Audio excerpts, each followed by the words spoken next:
রাস্তার বাম পাশে আমার গাড়ি দাঁড়িয়ে আছে ওভারটেকের জন্য মহাসড়কে, এক্সপ্রেসওয়েতে। ইতিমধ্যেই 4-5 সেকেন্ডের মধ্যে 100-120 মাইল বেগে, কিলোমিটার বেগে পেছন থেকে এসে ধাম করে মেরে দিল। গাড়ি লেগে সামনের বাসের নিচে ঢুকে গেছে।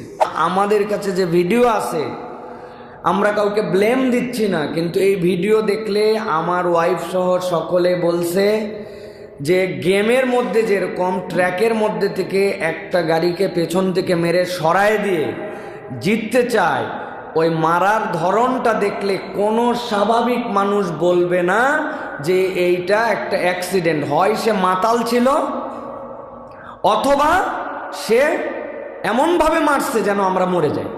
আমার অ্যাক্সিডেন্টের ইমিডিয়েট পরে, চন্দ্রার কিছু আগে, এই জায়গাতে আরেকটা গাড়ির অ্যাক্সিডেন্ট হয়েছে।